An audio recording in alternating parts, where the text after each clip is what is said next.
Boom, according to that I am live. Welcome, this is Tokyo Tonight 2. And it's good to have you all here. This will be the second to last show for the year. I guess I'll be doing one next Sunday and then I'll be going off to Australia where the internet sucks. So that'll be it. I hope that you're all well. I am going to go to the Tokyo Tonight topics right there. And yeah, how are we all doing? Good to see you. Yeah, good to have you all along. I am good. I'm busy. Just sort of wrapping stuff up for the end of the year. I've been tidying up. In fact, this room at the moment is a complete mess. But yeah, you know, just doing all the stuff that needs to get done before the end of the year and getting away. I'm looking forward to getting down to Australia, to Brisbane, for some warmth, some nice weather. So yeah, it's all good. How are you guys all doing? Mr. Quiddy Chip is asking, so I released my app so that we can leave negative feedback yet? Smiley face. No, I have not released it yet, so you can leave negative feedback. However, so the splash page I was hoping would be up by now. Hopefully it's going to be up early this week. But yeah, we're still aiming for early January, and then yeah, the beta will be up, so it'll be a beta. It won't be perfect, but it should be working pretty well based on the prototype. And you can all get to play with it then, and I can't wait for you guys to do that. So, you know, and the feedback will all come to me. You know, I'll put it in order to make it better. So, yes, negative feedback, of course. Constructive negative feedback, of course, welcome. But I'm looking forward to having that to show you. I was hoping to have something to show you by today, but not quite. So hopefully next week we'll have a bit of a preview for the end of the year, and then hopefully when we reboot next year, we'll be telling you about where to go sign up for it. Who else we got here? We got Robert Old Dude. All is quiet on the Western Front, indeed. And actually, I've been waiting to get back to you. I'm just waiting for something with the setup of this server and the hosting and everything before I go setting up that stuff. So yes, you'll be hearing from me as well soon, Robert Old Dude. But good to see you. Limpa, go to sleep, Hiko. Well, I'm here to put you to sleep. So you know, come along for. I'll be going to sleep right after this. Don't worry, I'm good at that. I can sleep in any situation. Good evening, says Robert Old Dude, and Kang and Kodos. Oh, Kang and Kodos, where our music? Where our hold music? Actually, would love if we could hold music on this. I'd make some nice. In fact, that'll be my theme for the end of the show. I'll make some nice hold music for this show. That'd be kind of cool. See if I see how well on K-Oscillator I can make like Brazilian bossa nova elevated music. That's a good challenge. I like that. Okay, that is the challenge. That is what I'm going to do at the end of the show today. So you want to stay around for that. Lysander 45, now you play the waiting game. Sorry about that. Sergeant Bilko, by the way, I missed you. Boom, indeed. Yes, I am now here. Elswitch, good to see you. Good to see Sergeant Bilko. Hello, right back at you. Thank you for all the people saying hello to me in that bright orange that stands out. Next week is Christmas Eve. Oh, is that right? It's Christmas Eve. Well, then nobody's probably going to be watching. But you're right, it'll be the day after Emperor's birthday. Christmas Day, of course, a working day in Japan. That'll be a Monday. My son is going to school before we go away, but that is what it is. Yeah, we'll be in Australia for Boxing Day, which isn't celebrated in Japan either. I don't even really know what that's for. I used to think people would actually do boxing, but I think it has more to do with tidying up. So yeah, good to see you all anyway. Robert Aldous, she'll get to the courts Monday, sit on a panel for jury duty. Wow. Imagine the morning will be spent being excused from duty at this time. I mean, I hope if you have to do it that it's an interesting case, but sure, I can understand also wanting to be excused from that. James O'Hara, good afternoon to you. Aphex, good to see you. Odie Jr., boom, good morning, right back at you indeed. James O'Hara, vicious Australian lift music, yeah. Don't know about the Australian part. Oh, pardon me. Oh, don't know about the Australian part, but yeah, I can probably pull off a half-blooded, you know, deviation of that. Lysander 45, you'll be working also the whole year, and then you get New Year's off. Well, that sounds like you'll be working like a Japanese person, so there you go. All the same. I suppose people want to fight over the good Christmas presents. Good, yeah, that makes good sense. Austrian, I can't even tell the difference between when people, especially in Japanese, it's even more confusing. When people write Austria and Australia in Japanese, I always have to check it twice. So Well, g'day. That's I guess I just did a bit of a dumb and dumber on that one, didn't I? But there we go. It serves Australia right. I mean, seriously, Austria had the name first. Australia just picked a name so flagrantly similar to an existing country, and as if anyone's going to be tricked into thinking, Australia's Austria. I think it was a poorly named country, and that's all that there is to that. So there we go. That's it. Well, I must admit, coming from New Zealand, and if you ever look at a map of New Zealand and you see the place names and the complete lack of imagination that goes into describing geography in New Zealand, you'll see, yeah, as much as I can make fun of Australia for having a place name that's too similar to Austria, New Zealand is far, far, far worse. We are doing better now. We're going back to original Maori names because we've realised they're not quite as uncool as the English names that we chose. Medical issues, it's that anxiety. Oh, you have to be around, make sure the rent is paid. Indeed, it is a bit of a stress being trapped in a room. I've never had to do jury duty, by the way, but yes, I sympathise to your predicament. And do the dishes, Elswich. I think I'm jumping around a little bit, but there we go. Boxing Day to serve up the leftovers. There we go. Well, that is the good part about Australian Boxing Day, certainly, is that yes, you have all the cold cuts and everything, which is quite good fun, and there are lots of dishes to do. So yeah, let's get into it. Not a lot of topics this week, actually. One thing I've been reading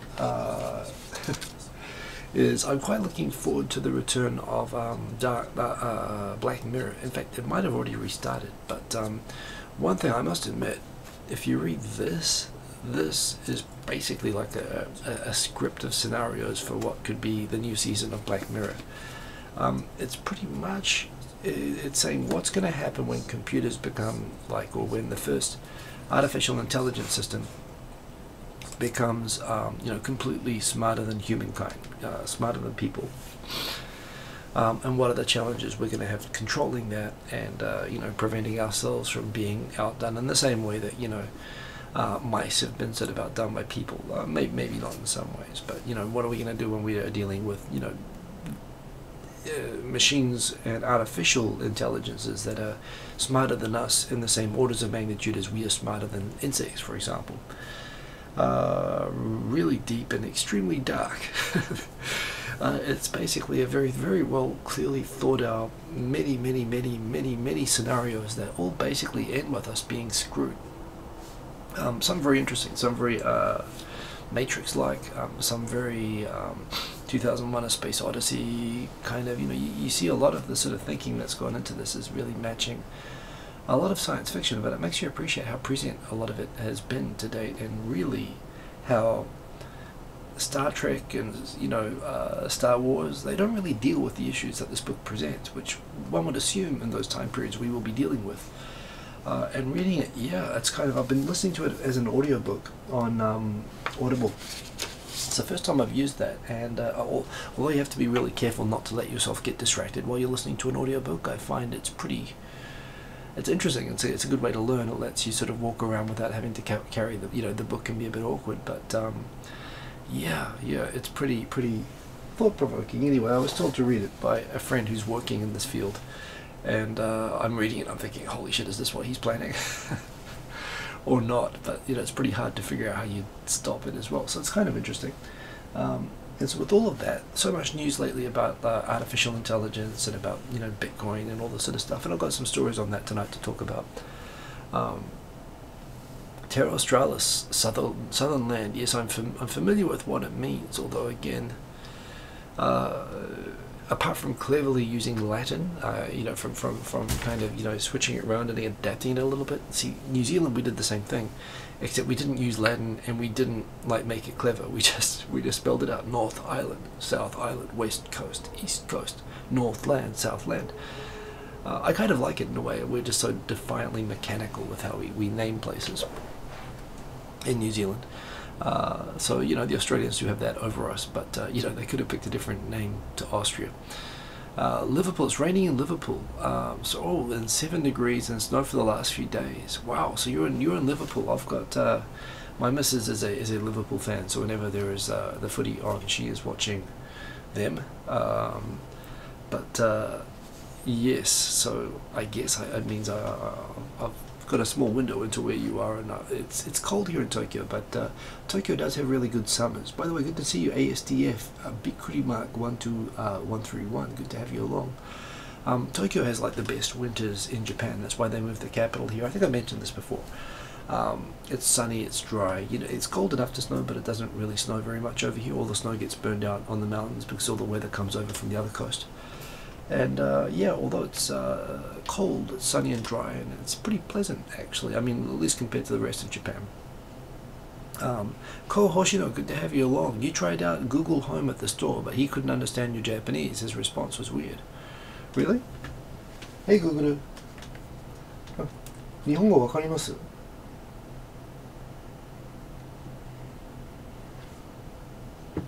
Huh? Hey Google.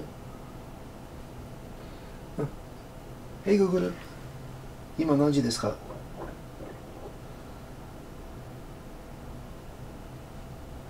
That's acting a bit funny there. Oh, let's turn you back on again. Hey Google. Oh, actually I haven't tried it out for a while and it's acting funny, I guess. I might turn it off. I guess you're right. I mean, actually, you know, I guess we're waiting for these things to come and take over, so we're okay. It's ignoring me. I guess it knows that I'm on the air. It's all hooked up with Google. You know, I was trying this the other day and it was working pretty well. I wonder why that's not working. Hey Google. Hey Google. Google. Wow, now it's not even working. Hey Google. Okay Google. 今は何時ですか?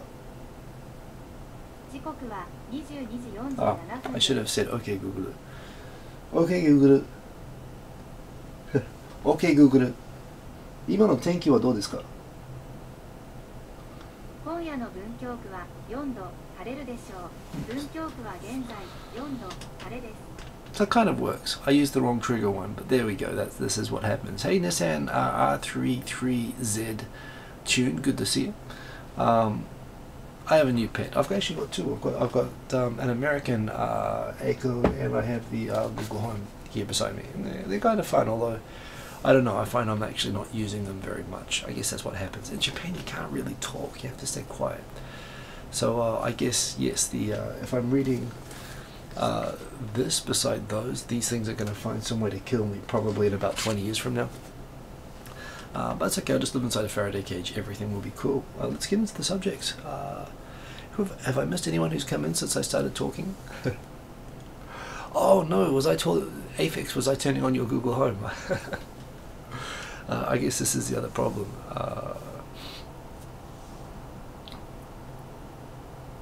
Yes, and by the way, Robert Oldden, I still have a bunch of episodes that I have not gotten around to editing. If I was in Japan for Christmas, I might actually edit those episodes. I just haven't had the time to do it. But yes, I've put a couple of series up of how not to screw up in business, and it was a good series with Rashokov.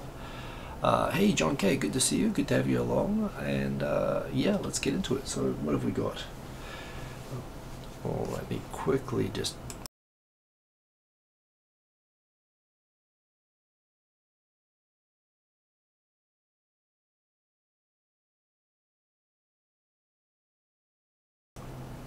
Pardon me, my nose was just blocked from sneezing before, so sorry about that.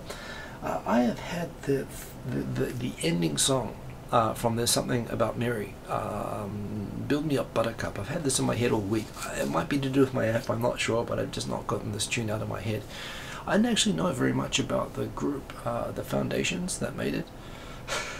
That is so funny how Mr. Kordychep is triggered as a blocked word. I don't get that. Of course, you can show that.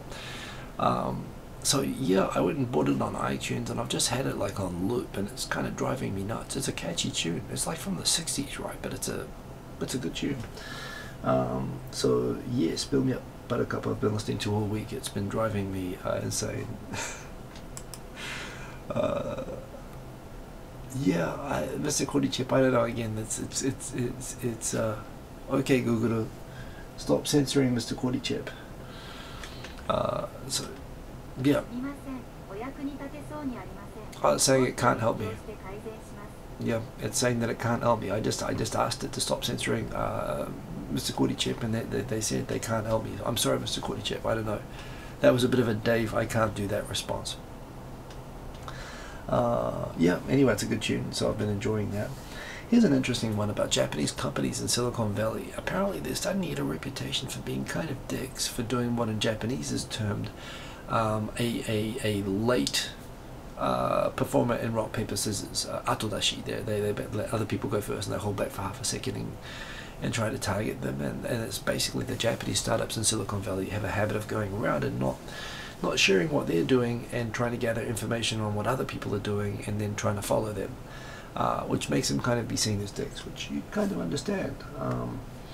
So yeah, it's kind of this whole, there's an interesting article there in Diamond online just talking about how Japanese companies are developing a kind of a crappy reputation which they should be careful of in Silicon Valley. Oh, really? Ellsworth, Aquarius at the end of 40-Year-Old Virgin, which, by the way, is actually an excellent movie. So now I'm tempted to go and see that, actually, to go and check out Aquarius. So that thank you for the tool there. Mr. Chip, don't do it. You're just going to make Google Home angry, and while it looks cute and orange, believe me, you've seen what it can do. I mean, this is the start of. Basically, I mean, I guess this is it's already starting, isn't it? The machines are already taking over. Yeah. So seriously, I for one welcome Google Home and Alexa and everybody else, and I look forward to serving them in the future. Happily. See, that's right. No danger here. Trump this week, he signed a directive that America's going to the moon. Yay. I'm not going to criticize the man for being what he is. I mean, I am, but it doesn't invalidate every good thing that comes out of the US government during the next 4 years. Yeah, I mean, sure, it's going to be funded with tax cuts and welfare cuts and so on, but yes, it's kind of cool. I'm very excited. I must admit, there was a time a few years ago that I just felt like the optimism I had as a kid that I would have a chance to be going into space when I was older. I was always interested in space because I just assumed by this time in my life we would all have access to space, and those willing, it'd be sort of a job that be like being a judge or something. Not everyone gets to do it, but a lot of people get to do it. Like it's not, it's no longer like an unusual job or an unreachable job, which it still really is. But with what's been happening with Musk and with Bezos and with Branson and those guys starting private space tourism, and possibly, I don't know how much of an impact that's had on Boeing and NASA and so on, changing their priorities back to manned space and the like. But all of a sudden now, when I was worried we're 20 years away from even being able to have tourism in space, now we have it looks like 1 or 2 years away we're going to have kind of reachable tourism, and NASA's going to get serious about going to the moon, and this time hopefully going on to Mars. So yeah, that's really, really cool anyway, and I really hope that they go through with it, and that is excellent news, because it's not just apart from the fact that I mean, it's kind of inevitable eventually that we'll need to do this. I think it's important to have like inspiring stuff, and not just for Americans. America doing this stuff in the past is why everyone, it's what gave them, it's one of the things that gives America its sort of status as a place that people look up to. And America's done a lot to sort of undermine its own image, willfully in some ways, in the last couple of decades. This is really a great way to counterbalance that, so I'm very, very happy about that. My Chat TV, so yeah, so all I've got is kind of a deliberately blurry partial capture of what the what the landing screen's gonna look like. It's gonna be disconnected at the moment. It is just the front end of the single user prototype. Yes, which is also a non-secured page, which we will be fixing. In fact, I'm getting some help with that. But yes, I want to address that when we've got the splash screen, and that'll actually be the functioning, working sign-in screen once everything is set up. So that is pretty cool. The Sergeant Bilko, wasn't the Trump speaking against NASA as an organization during his rally? It wouldn't surprise me, but I mean, he's giving the money. I don't care. Waste of money. Well, possibly. that would make sense from him, but you know, he said a lot of things in rallies. He said that, you know, he was going to help lower and middle class workers and stuff like that. You know, people say a lot of bullshit when they're campaigning, and not just him. I mean, everybody actually. You know, Obama, Clinton. You know, they all say all sorts of crazy shit. But of course, well, when we say people say crazy shit, you know, they say things like, you know, we're going to fight for workers, and they don't. But, you know, of course, Trump actually was saying actually crazy shit the whole time, and he got voted. I mean, I always like to joke, he's probably the most honest campaigning president ever, you know, and that's what's so terrifying. Bit of AI. Algorithms just launched a new, hey Natalie, good to see you. Creating wealth is not a waste of money. Well, sure, I'm not saying that. And you know, and ultimately this whole NASA initiative and all of these sort of people going to space initiatives are going to create wealth. They're going to open up new ways for, you know, humanity to grow. So I'm all for that. Yeah, most likely elsewhere. She's probably, yeah. So anyway, AI DJ cruise control. Now, I remember, you know, going in different steps. As someone who used to spin records, I remember everyone getting pissed off when first CDJs came out, that you could just sort of press buttons to queue up tracks, and then there were automatic beat counters that outraged people. Then you had computers which could like auto beat match and so on, and that was kind of like and for the last, you know, since we've had iPhones, there are lots of apps that will give proposed tracks or whatever, you know, kind of low-level AIs that have already been available for DJing. So I guess algorithms are taking that just to the next step with automated mixing and track selection. The way I always looked at this was, and it's a bit like, you know, AI coming in and taking over other jobs. I think DJing is a nice sort of benign example of this. On the one hand, you could say it's taken away the skill of beat mixing by hand and ear. All of that said, lots of people still do it, and lots of people still appreciate people who do it.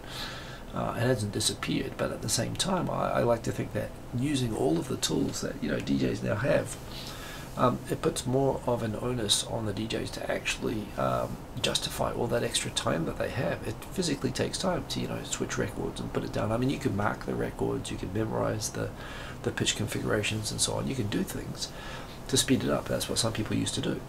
But if you're doing it on the fly, you know, you'd spend on a 3.5 minute track, you spend a minute queuing it up, you know, and then a minute queuing up the next track. You've only got like a minute of breathing time to do anything. Yeah. I think, you know, when you've got all this extra free time, if it will queue it up for you, and even now find proposed tracks for you, maybe that you didn't know before. Always better if you do know the tracks, of course, but I think it actually challenges people to be creative. Put beats on, remix stuff on the fly, do sort of freestyling sort of stuff more. You know, use that opportunity for creativity. Mix tracks together that wouldn't get mixed together. You know, find cool ways to mix things. To me, this is exciting, and it's exciting not because it's taking away the work of DJing. It's opening new possibilities to do things.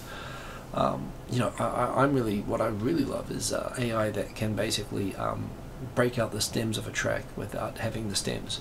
So being able to listen to a track like, you know, Build Me Up Buttercup, for example, which has been driving me crazy, and be able to just, through AI, just extract the voice from it, and being able to sample just the voice, or just the drum or whatever, without having the drum only track, or the voice only track. And, you know, what that'll open up for remixing, and being able to make new tracks or whatever.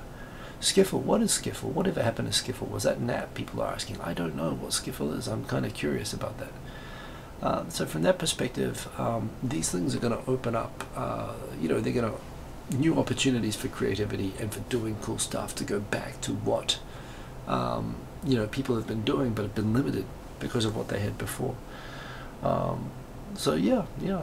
Using trash for musical instruments. Oh, that's the old dustbin banjo, that sort of thing.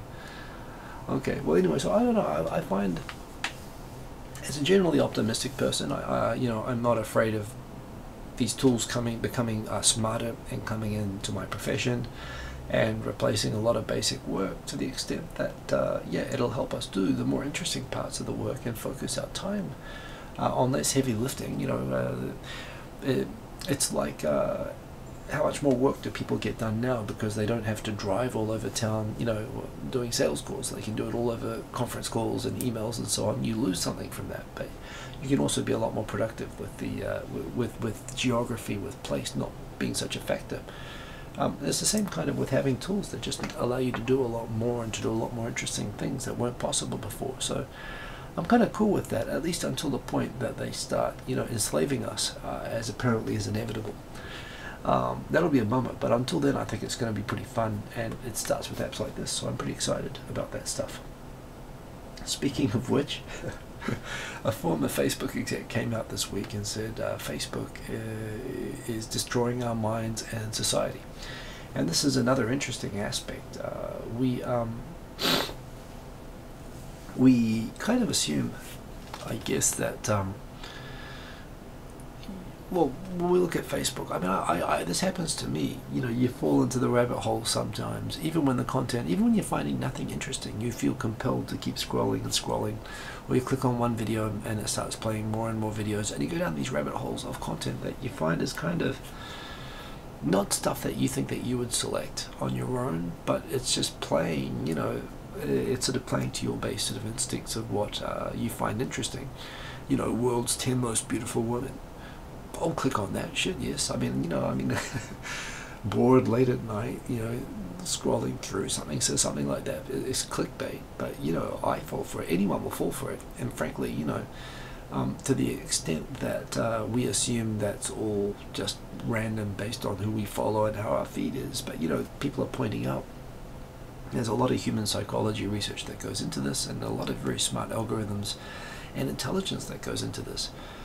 The fact is, we are animals. We are wired to respond, you know, subconsciously and automatically to a great number of things. The fact that I'm talking to you, or that I'm looking at the screen in front of me of you guys talking, these are things that happen without me consciously processing what I'm doing. You know, I don't process moving my vocal cords. I don't process, you know, collecting the photons in my retina and converting it into an image into my head. This is all hardwired stuff, which actually takes a lot of energy and a lot of brain work to do. Yeah, but it doesn't happen in the conscious part of my brain. You know, it gets into my brain and then you see it there and then you react to it. But there's a lot of stuff that goes on in any given moment. My breathing, you know, which I guess parts of that are still connected to the brain, but that we put together because we're just hardwired to put stuff together. And, you know, these AIs, not just the AIs, but these social things like Facebook, and what he pointed out is they figure out how to tap into those to get responses from people, and they do it, you know, kids, adults, everything. And the fact is, we are part of a generation that's now being, it's always been there. You know, people have always been able to be exploited psychologically, you know, subconsciously through books, through novels, through plays back in, you know, the Roman ages or whatever. And we've seen an escalation with newspapers and with, you know, but it's really been kind of, you know, skyrocketing lately. And you know, now we're in an age where the mechanisms are increasingly well understood and increasingly being exploited. And, you know, it is interesting that I mean, what's going to happen? Is this going to destroy us, or are we going to adapt to it? I would assume that we are going to adapt to it. I would hope that my son's going to be a lot more savvy, perhaps, than I. And certainly, I mean, if we all have like parents and grandparents on Facebook who we see sort of, you know, fall for the latest conspiracy story or whatever. And you know, all of these things, they happen by well, there is a lot of, you know, automated and conscious and deliberate, you know, sucking people into these sorts of things just to keep them engaged on the site, and whatever, you know, taps into non-conscious thought. And he points this out, that he felt bad when he was at Facebook, that this was something that, you know, they do. I think any media company probably does this and does this. He followed up this by saying he loves Facebook, and Facebook came back and said, yes, we were looking at that, and we realized there was something wrong, and we're being a lot more conscious about it now. Apparently Facebook has just announced they're going to start some sort of research study into the harm of social media, which I get it sounds a bit like the tobacco industry volunteering to do a safety study into themselves in the 70s or 60s like they did. But yeah, I think it's going to be very interesting, and it comes into, it's a very big part of the future AI thing. If you've seen the movie Ex Dios Machina, you know, that book. It explores the idea that, you know, when an AI gets smart enough, it'll not just use the internet and its screen and its voice. It'll start using social engineering. You know, it will start, you know, proactively understanding people well enough to manipulate them to its will. And it's again a scenario that happens quite often in this, is that we end up working for the machines. And it's quite feasible that they could do that, and it's something that we are already exploiting quite a lot now, and it's really interesting to see. Actually, Mr. Cordy Chap, as you point out, it turned out the video was really good. That's the thing. I mean, isn't that kind of what... I mean, that's what Mr. Robot... I love Mr. Robot. Mr. Robot is, you know, designed and marketed to appeal to someone like me, who's interested in that sort of subject matter, just as Greek plays were back, 2,000 years ago. So the best is when it can be a win-win situation. But the fact is that a lot of people are spending a lot of time now on understanding the science of how to win without it requiring it to be a win-win. And that's, I guess, what we need to be careful of. But I think, myself included, I'm always going to be open to something that actually turns out to be really cool to watch. And this is why we have Netflix binges, as I've been having, and Amazon Video. And I'm not signed up to Hulu, but there's a bunch of stuff. I can't watch The Orville, which I want to watch. So yeah, it is really, really interesting. And this as well, it's just sort of, are we going to be numb to this? Is this going to become even more intense? Is this going to be something that, are we going to have like direct hypnosis through the internet or whatever? I mean, effectively, that's the sort of thing that we're talking about. Mr. Kodichev, I don't know if you've been blocked there for saying blocked or BuzzFeed or crap, but I'll let that one go. Yeah, don't worry, you have a permanent pass. Plus, I'm showing you comments anyway, right? So we are subverting the AI at least until Google Home there tells me that brainwashes me into stopping from showing your comments. What else we got here? The foreign apprentice scheme for Japan, working the apprenticeship scheme for working on farms and so on. Apparently, the number of people running away and disappearing on these has gone up dramatically in recent years. Over 3,000 people in the last year. And there seems to be an increasing awareness now. It's really been publicized by the news and by the government as a criminal issue of criminal foreigners breaching the terms of their visa by coming into the country on an apprenticeship and running away. But it's becoming, now they're starting to recognize these people are getting paid way below minimum wage and being held sometimes in some cases where, for example, a Chinese guy murdered his farmer employer.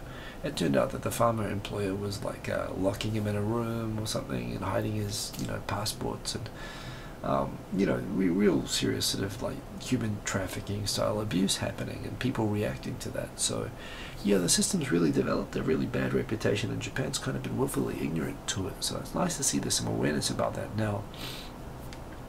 But I think particularly with the Olympics coming up, Japan's going to be a little bit more conscious about its image around this sort of thing.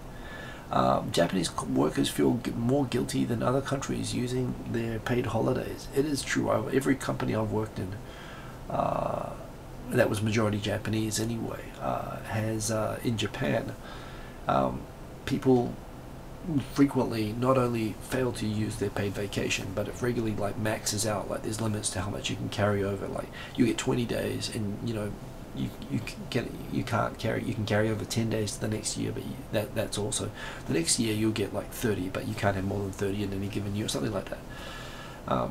And frequently there was this problem that people were just frequently everyone was carrying over 10, i.e. they were only using half of their vacation every year. And yeah, it is a problem, and it's partly just from that. It's not, you think it's from bosses putting the pressure on, but it's not. It's the pressure that people feel from their co-workers. It's this kind of socialist egalitarian pressure that Japanese feel. They feel guilty leaving the people that they work with high and dry for any length of time, and it's why they willfully will only go away for 2 or 3 days, and they'll cram in these short trips. And it's not healthy, and it's why the government, every time there's a new emperor, adds another based on emperor's birthdays. they had another public holiday. In fact, I was reading something that's not in this about someone did an analysis of how long will it take for all 365 days of the year to become public holidays in Japan based on emperors keeping on renewing and adding another holiday. But no one's complaining right now because people are not taking their vacations, so the government sort of is looking for ways to add to public vacations so that everyone is forced to take a vacation. But it's not healthy, and it needs to be sorted out, so that is a thing. Bitcoin surpasses tulip mania as the biggest bubble in world history. I guess if you've got money in this, which I don't, and I must admit I'm thinking now, I must admit I'm one of those people, if I think maybe I should be getting into this, I've discovered with real estate in Australia and with shares in America, I've pretty much always started to show interest in investing in stuff just before it completely crashed. I actually met with an investment advisor like 3 months before the Lehman shock. I actually was seriously considering buying, looking at real estate in Southeast Queensland right before that bubble burst. And I'm thinking Bitcoin looks really interesting. So I don't want to freak anyone out with that. But it is interesting, and I've enjoyed on my binges on Netflix watching documentaries about it. In terms of what it is, blockchain-based technology. Peer-to-peer based technology for for commerce makes an awful lot of just sense as a currency and economic system. I know it's been tainted with the association with Silk Road and the dark web and all that sort of stuff. Just for legitimate use,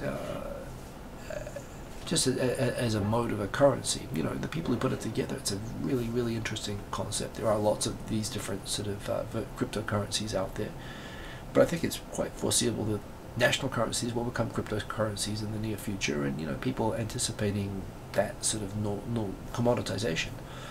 And that anticipation, the way that mathematically Bitcoin works, that the pool increases over a certain amount of time, but it's limited, so you have a certain degree of security that it can't that it's going to aggregate value. And obviously I think too many people are jumping on it at the moment. It's gotten a little bit crazy, but and people have figured out ways to obviously take advantage of it unethically, as perhaps is inevitable. And this is where probably there'll be better versions of this that come out, but by then, no question, there are stories of people, compelling stories of people that were just lucky enough to get in there early.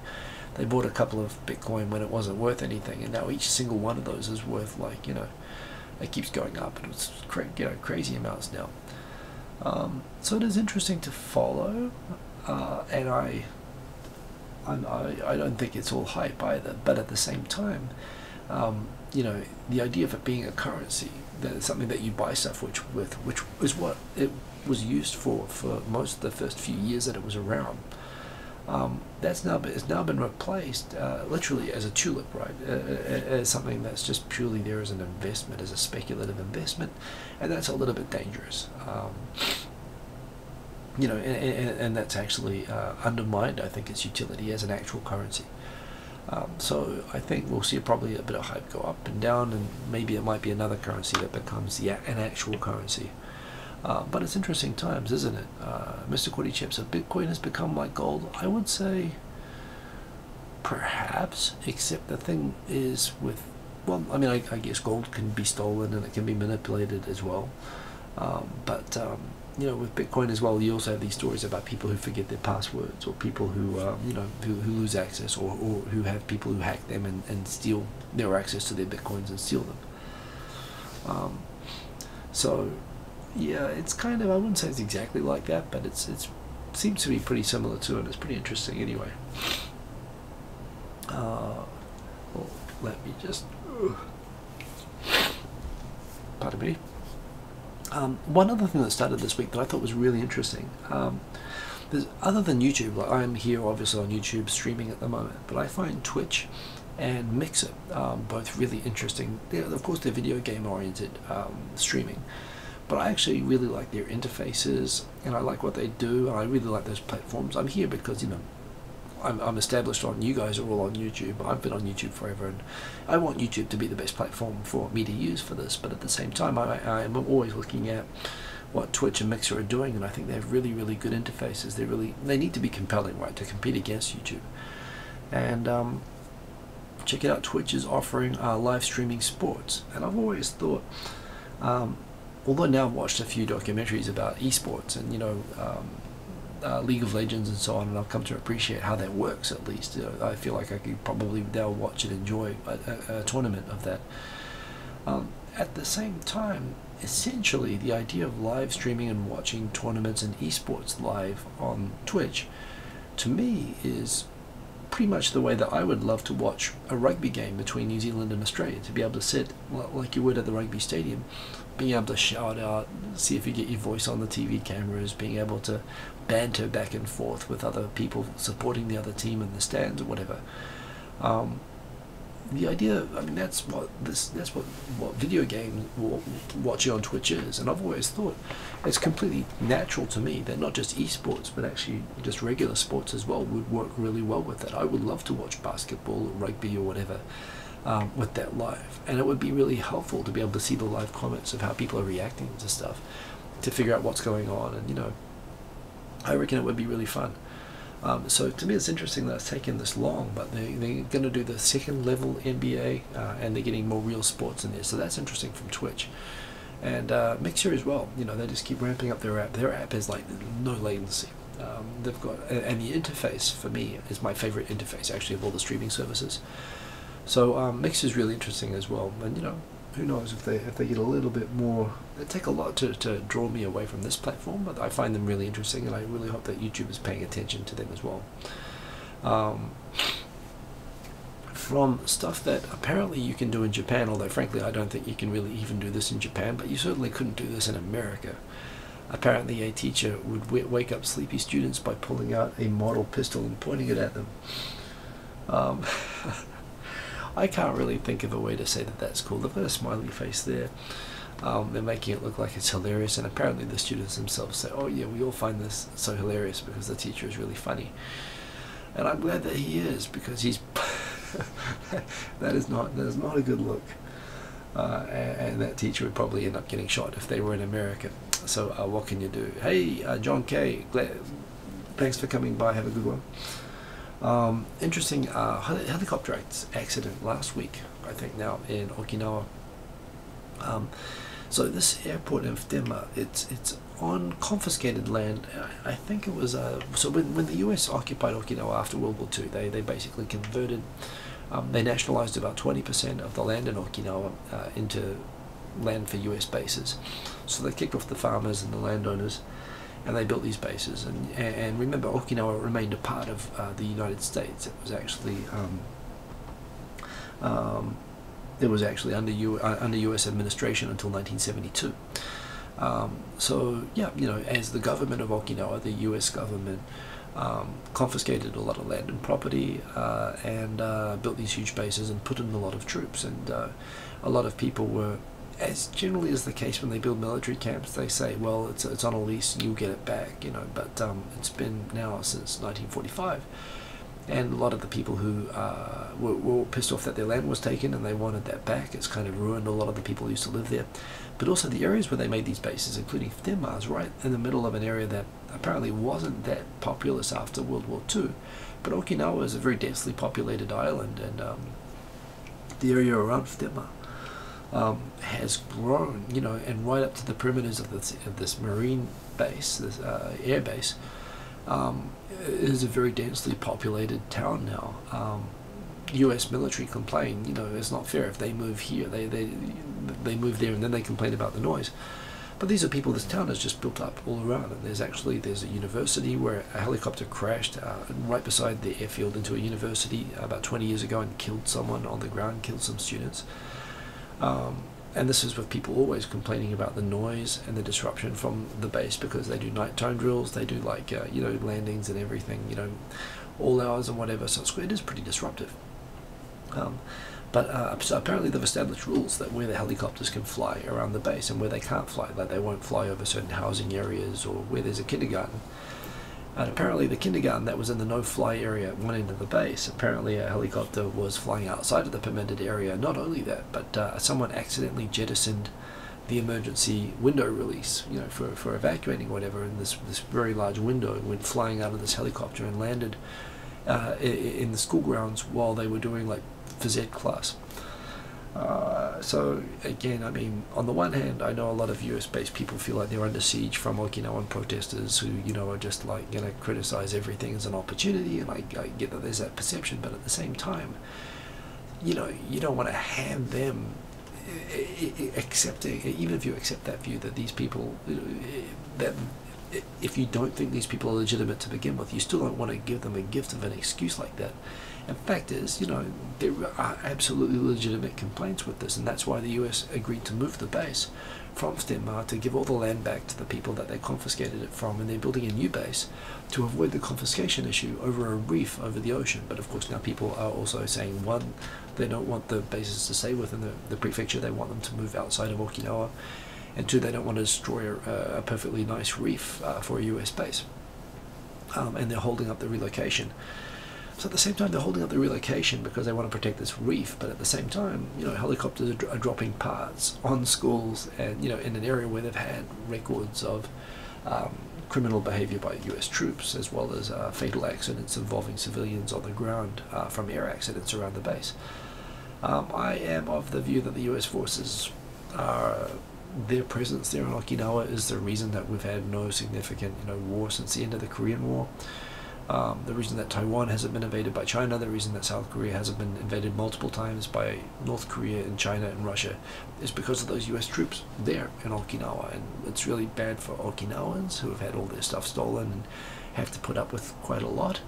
But at the same time, bigger picture, Taiwan, 20 million people, Korea, 40 million people or whatever, there's been a lot of countries that have been allowed to prosper where really without those bases there, they would never have been in that situation. Japan itself might not have been able to have the peaceful, long experience it's had without those US troops there. So they've been good for the region, in spite of the incredible burden that's been on Okinawa.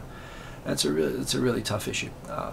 You know, for me, big picture, and I sit here in Tokyo, you know, so I know that I think that the Hinoko solution, the solution of building the base over that reef, is the best thing going. I understand the protesters wanting a solution to be found that doesn't involve them continuing to host, you know, most of the US troops in Japan. But Okinawa is the best location, and you know, it's tough. But for me, this is a reminder why they have to stop protesting about that damn reef and allow them to move, so that the space can be closed down and evacuated and the land given back. I mean, this is the thing. They're kind of working against themselves. The people who are against the relocation to the reef are effectively stopping the return of these lands to the people who own the land in Stenmar. But it seems that people who don't like the bases really just don't want more bases there at all anyway. And yeah, this is to me a case like this. The US, you know, the Marines were really their own worst enemy. Okay, the most awesome thing I saw this week was this. So the Blue Origin capsules, the Jeff Bezos space capsule, they have these massive windows. This is sort of their big selling point compared to the old sort of, you know, space capsules with these small little windows. They have these massive windows, and they did a test flight with a mannequin of oh, so how many people are there in 76 million. I'm sorry, I got that totally wrong, Mr. Cordychip. So I was thinking, oh, I'm used to remembering North Korea, yes, which is 36. Okay, even more, right. And it wouldn't be bad for both of them. I mean, it's 100 million something all up. The windows are really big on this, right? And he's pointing out this will be for tourism, or at least this capsule will be for tourism. So they put a mannequin ride on a suborbital 10-minute flight, which goes into space, is weightless for a time, and then comes back down again. A bit like Alan Shepard on the first flight into space by an American. And there's a video of the mannequin from the capsule with the view outside the capsule window, where you have all the noise, the view from being on the launch pad to going into space, and then re-entering, and then landing. And it's awesome. I mean, it's actually, watch it in HD, full screen, put headphones on. It's like to me, this is like the first time I've ever seen a video like that shows an entire space flight that feels like you're experiencing it. It's really cool. Highly recommend going and watching that video. The only part of it, the landing looks a bit disturbing. I'm hoping they can improve that or make that a little bit more comfortable. But that was cool, man. I'll sign up for that. And it's short, and you realize that this is how they're talking about they can have traveled anywhere in the world, you know, in 45 minutes, 90 minutes to do a complete orbit, right? So if you go, you know, anywhere halfway around the world in 45 minutes, and you can see how you can do it this way. Super cool, super cool. Mannequin Skywalker, that is right, Elswitch. And makes sense, makes sense. Japanese have invented glass that fixes itself. I think that's very cool and long overdue. I don't know why we didn't already have it. Japanese are talking about the 2035 problem, when people with the overinflated butt pensions from the bubble period start to collect those pensions in 2035. It's going to be another painful year for Japan. Apart from all the demographic painful years that we've had, it's an interesting one that people are starting to talk about. Japan has been hoping to get those islands back from Russia for a long time now, and is continuing to have no joy and no success with that. And that is it for the subjects this week. So I'm going to go into making my Austrian elevated music. I don't know really how to do Austrian elevated music. I think that'd be like harpsichord and stuff, wouldn't it? I've got kind of a more sort of classical. Who was Austrian? Was Bach Austrian? I don't know. I've got sort of an image of them being like that. But there again, let me see what's achievable. Let's make a nice tune. Boom, boom. Let's make a loop. Let's see if I can make some nice music, which hopefully one day I'll be able to show before the show is on. Let's plug this in. Let me turn on the sound. Okay, that's working. So let's do a new track. New, yep. And let's do this. So, I'm gonna get the BPF.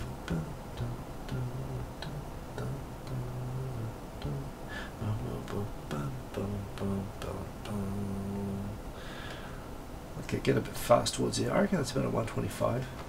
We'll go from Ipanema. Let's pick a beat and let's make it a.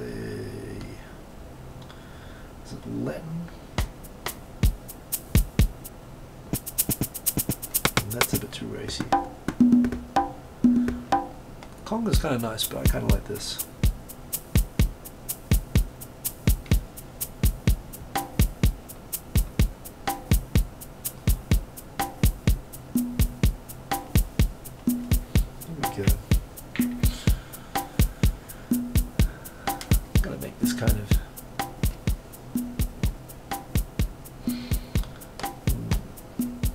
Has to be acoustic sounding.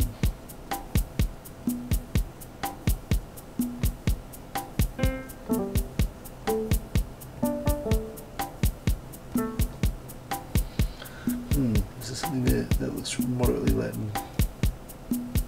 Gypsy.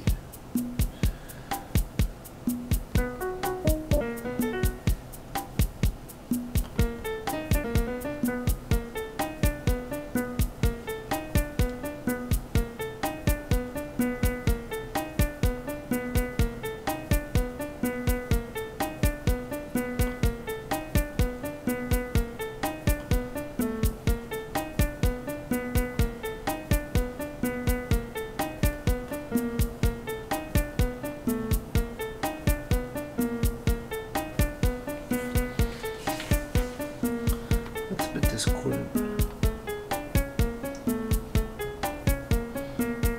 It's a bit discordant. I don't like that. Let's try something else.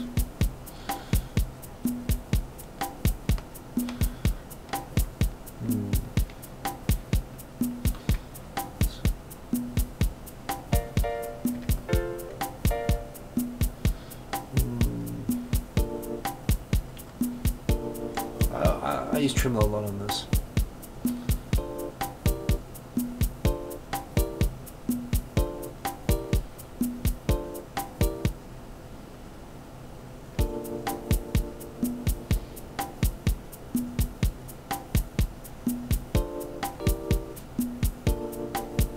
That's kind of nice.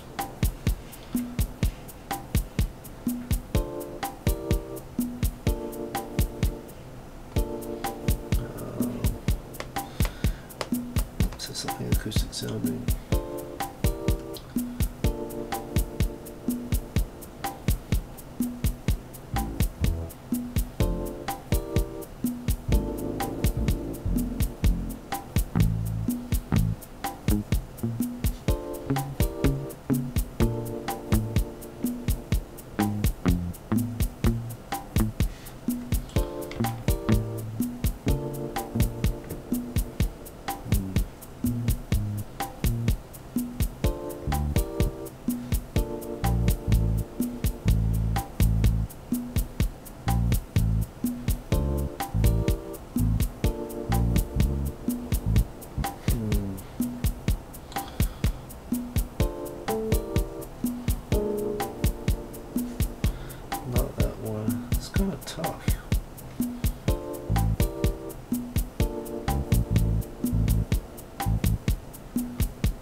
Kind of works.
Kind of works like this.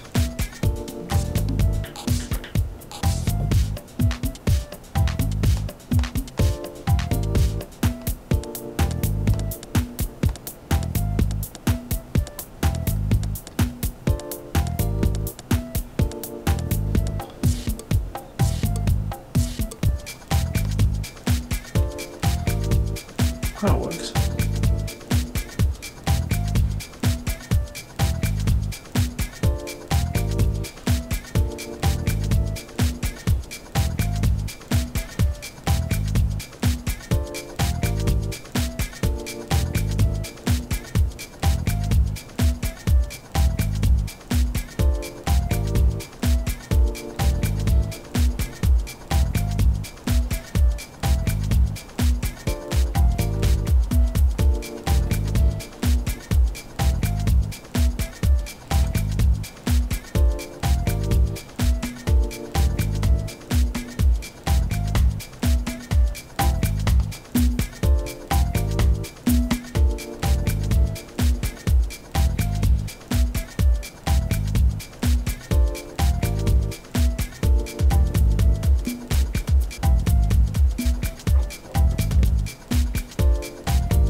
That's nice.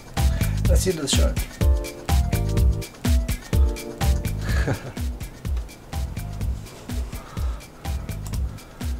Yes, the drummer probably got a bit carried away, but what can you do? Anyway, that's the show. Hope you enjoyed it. I'll see you next week. It'll be the last show for the year, so do come and join me. We might be doing 2.5 Voyages next week, so that'll be pretty cool. So check that out with Victor. Get a big announcement coming up for that. And have a good final week of the year. It's going to be night before Christmas when we come back, so I guess we'll call it a Christmas special. We'll be looking back at 2017, all the things that made it cool, and I'll be looking forward to spending it with you guys. So see you then, and take care. Ka kite anō. Peace. Boom. It's kind of smooth.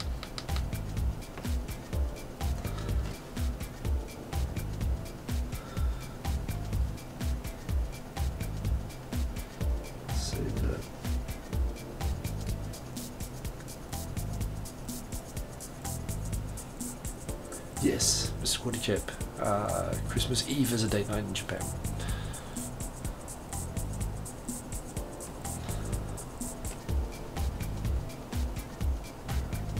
See ya.